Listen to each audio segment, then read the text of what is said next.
राधा कृष्ण स्वरूपां वै कृष्णं राधा स्वरूपिणं कलात्मानं निकुंजस्थं गुरु रूपं सदा भजे। हमारे राधा माधव का जो ब्यावला उत्सव हम लोग यहाँ मना रहे हैं, वास्तव में तो राधा ही कृष्ण है, कृष्ण ही राधा है। राधा कृष्ण स्वरूपां वै कृष्णं राधा स्वरूपिणं कलात्मानं निकुंजस्थं गुरु रूपं सदा भजे। एक ही है, कोई अंतर नहीं है। भगवान शिव कहते हैं तस्मात् ज्योतिरभूद्वेधा राधा माधव रूपकम। एक ही ज्योति दो रूपों में परिणत हो गई भक्तों को आनंद संवर्धन करने के लिए, वही राधा माधव है, अंतर नहीं है। परंतु भक्तों को आनंदित करने के लिए और भक्तों के द्वारा भगवान के मुखोल्लास के लिए हम लोग प्रभु का विवाह ब्यावला महोत्सव मनाते हैं, जन्मोत्सव मनाते हैं। होली का अवसर आता है, लठामार होली महाराज होलिकोत्सव ब्रज में चलता है। श्रावण के मास में पूरा 40 दिन तक भगवान का झूलनोत्सव चलता है, क्योंकि हमारे गोविंद को उत्सव बड़े प्रिय हैं। राधा माधव की पवित्र दिव्य झांकी विराजमान है और हमारे रसिकाचार्य अपनी वाणियों के माध्यम से, अपनी वाणी के माध्यम से राग सेवा करते हैं। तो उन भक्तों को आनंदित करने के लिए कि ये मेरा मुखोल्लास कर रहे हैं उत्सवों के माध्यम से, तो प्रभु भी आनंदित होते हैं, प्रभु का आशीष हृदय से निकलता है। और फिर वो उत्सव जब वृंदावन के पास में ब्रजमंडल भूमि में हो, महाराज ये भूमि तो बड़ी विचित्र भूमि है। और हमारे ब्रजवासियों की तो पूछो मत, बोलंत हेला वचनंत गारी। हमारे ब्रज में जाकू बहुत आदर दे, वाहे तुम कह के बोले, नहीं तो तू में ही काम चले। उत्व, ये उत्व में हमें जितना अपनत्व मिलता है, क्षमा करना, तू में ही अपनत्व है, तू में ही अपनत्व प्राप्त होता है।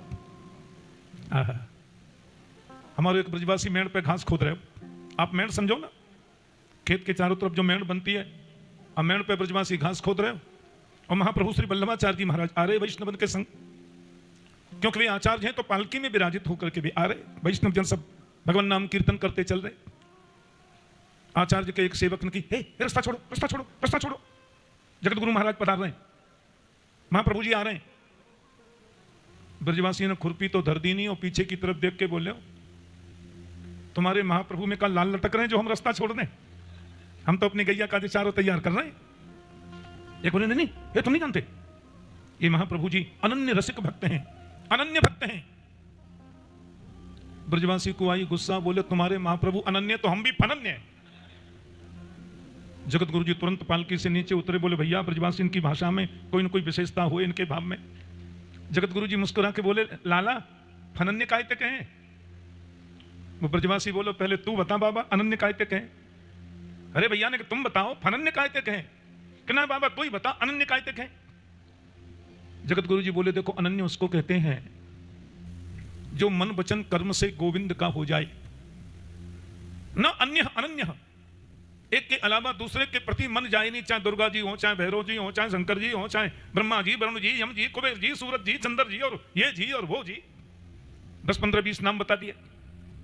इन सब को छोड़ करके जो गोविंद के चरणों में प्रेमास्त्रिया भक्ति करे, वही अनन्य। अब तुम बताओ फनन्य काय तक हैं? ब्रजवासी बोले, सुन बाबा, जो लाडले गिरधर लाल के अलावा, लाडले कन्हैया के अलावा काऊ सारे को नाम भी नहीं जाने, बातें फनन्य कहें? अरे बाबा तू इन 15-20 देवताओं को नाम तो जाने, हम तो काऊ को नाम भी ना जाने। जो काऊ को नाम न जाने, जो काऊ में मन न लगावे और अपने मन को गोविंद के चरणन में फंसा दे, बातें फनन्य कहें। जगत गुरु जी बोले, तुम घास यहीं पे खोदो, हम बगल में है तो निकलेंगे। बगल में है कि बाबा पैदल निकल गए। ऐसी महाराज ये ब्रज की भूमि। एक बार जो आ जाए ब्रज में, रात्रि को मुझे कोई बता रहे थे कई जगह से, तो बाहर से पूरी ट्रेन की ट्रेन बुक होकर के आ रही है बरसाने में गिरधर लाल जी के विवाह महोत्सव का आनंद लेने के लिए। हमारे शास्त्रों में वर्णन आता है, हमारे यहाँ एक बड़े अच्छे विद्वान संत हुए मधुसूदन सरस्वती पाद, आचार्य मधुसूदन सरस्वती, शंकर वेदांत के बड़े प्रमुख, बड़े प्रखर वक्ता और भागवत जी के भी महानतम विद्वान। अब मधुसूदन सरस्वती जी महाराज वेदों के आचार्य एक बार आ गए ब्रजमंडल में, और ब्रजमंडल में यहाँ वृंदावन, मथुरा, गोकुल, दाऊ जी, बरसाना धाम, नंदगाम, सब जगह बाबा घूमे। और ब्रज का रस उनको जब प्राप्त हुआ, ऐसा आकर्षण, लौट करके बाबा काशी गए तो उनका मन लगता ही नहीं। अब उनका मन काशी में नहीं लगे, बाबा विश्वनाथ की भूमि में नहीं लगे, मन कहता बार बार चलो वृंदावन, चलो बरसाना धाम।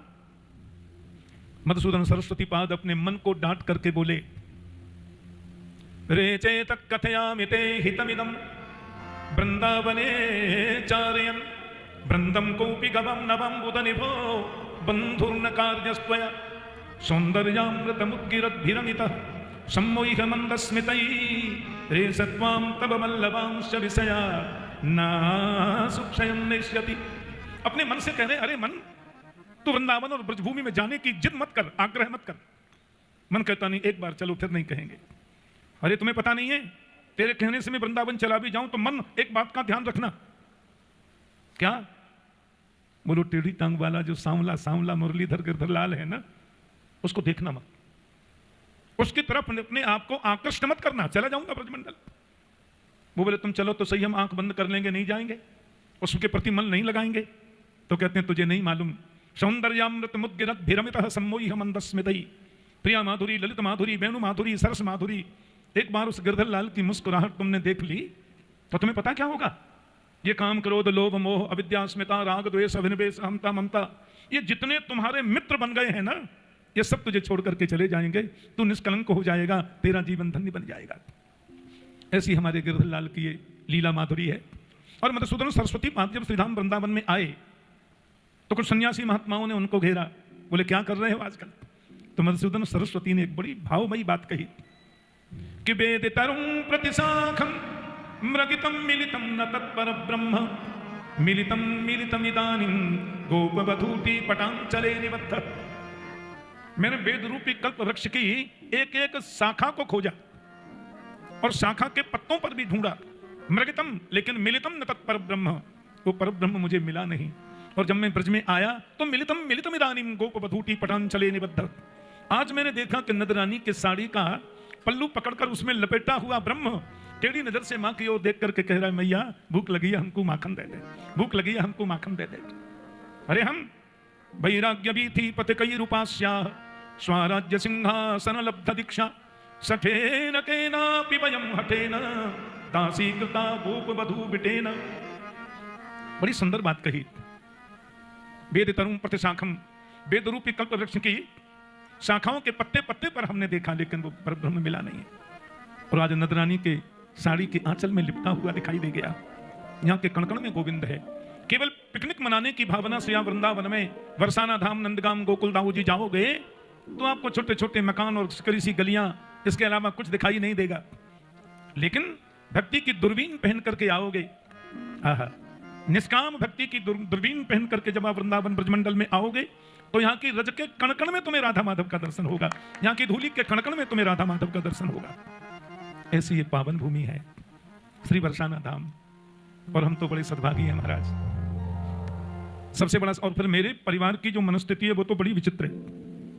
श्री ब्रह्म रुद्र सनकाः चत्वार क्षिति पावका, ये जो हमारे यहाँ 4 वैष्णव संप्रदाय हैं, चारों का मत एक ही है, तस्मात् केनाप्युपायेन मनः कृष्णे निवेशेत्। हमारे पूज्य बाबा पंडित भूपदेव उपाध्याय जी वो शंकर वेदांत के बड़े मनीषी थे। हमारे पूज्य ताऊ जी पंडित मोहनलाल उपाध्याय वो गायत्री के परमोपासक रहे, 8 गायत्री के उन्होंने पुरस्चरण किए, बहुत बड़े चिकित्साधिकारी थे। और हमने स्वयं ने रामानुज संप्रदाय से दीक्षा ली है, मेरे पूज्य गुरुदेव प्रपन्न रामानुज वैष्णवाचार्य।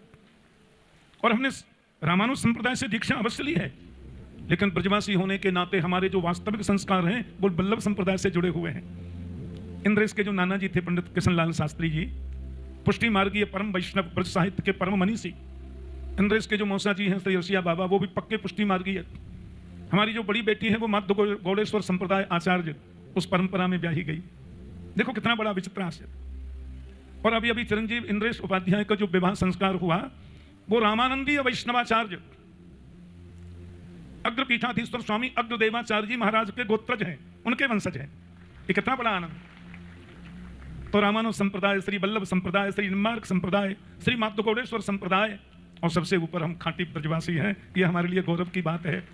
इन सब संत महापुरुषों से जो आशीष प्राप्त होता रहता है, गिरधर लाल की जो परम कृपा हुई है, हम लोगों ने जीवन का संकल्प बनाया है कि किसी भी प्रकार से कैसे भी वैदिक सनातन संस्कृति का प्रचार प्रसार, उसकी सुरक्षा और जन जन में सनातन संस्कृति, संस्कार और संस्कृत तीनों का कैसे बीजारोपण हो और कैसे वो पल्लवित और फलित होकर के वटवृक्ष बने, इसी आकांक्षा को लेकर के बस भागवत की कथा के माध्यम से सेवा में लगे रहते हैं।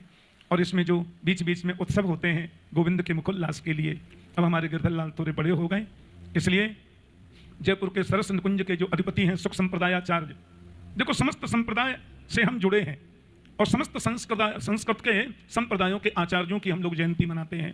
उन सबके पदचिन्हों पर चल करके विशुद्ध सनातन संस्कृति को जन जन में प्रवाहित और प्रसारित करने की जो चेष्टा है गुरुजनों के आशीर्वाद से, बस वो फले, यही प्रभु के चरणों में अभिप्सा है। आप समस्त संपूर्ण भारतवर्ष से और कुछ हमारे विदेश से भी चिरंजीव इंद्रेश के भक्त लोग पधारे हैं। ब्रजवासी होने के नाते ब्रज की भूमि बरसाना धाम में आप सबका हम बहुत बहुत अभिनंदन, बहुत बहुत स्वागत करते हैं। और 5 दिवस तक चलने वाले इस महामहोत्सव में विविध सांस्कृतिक कार्यक्रम भी होंगे और यहाँ रस चर्चा होगी, राधा माधव के विशुद्ध स्नेह की भाव की रस चर्चा, और फिर गिरधर लाल जी का विवाह महोत्सव होगा। अनेक बड़े बड़े आचार्यगण पधार रहे हैं, अनेक संतजन पधार रहे हैं और भारत के बड़े प्रसिद्ध राग सेवा करने वाले भजन गायक, भजन सम्राट भी कई आ रहे हैं। इस रस में, इस आनंद उत्सव में आपके साथ में हम भी सहभागी बन करके इस रस प्रेम गंगा में हम सब लोग अवगाहन करेंगे, सब लोग स्नान करेंगे, जीवन को सफल बनाएंगे और लाडली जी की कृपा का प्रत्यक्ष अनुभव करेंगे। चिरंजीव इंद्रेश, क्योंकि अभी तो व्यास गद्द पर बैठे और व्यासाय व्यास रूपाय व्यासाय विष्णु रूपाय व्यास रूपाय विष्णवे, लेकिन पिता होने के नाते, कदाचित गुरु होने के नाते भी हमारी बहुत बहुत आशीर्वाद, बहुत बहुत शुभकामना, और इन संत महापुरुषों के साथ में आप सब भी अपनी शुभकामनाएं प्रदान करें कि लाला इसी प्रकार से वैदिक सनातन धर्म, भागवत धर्म का प्रचार प्रसार अबाध गति से करते रहें। यही प्रभु के चरणों में अनंत अभ्यर्चना। जय श्री कृष्ण। अब हम पूज्य महाराज श्री के चरणों में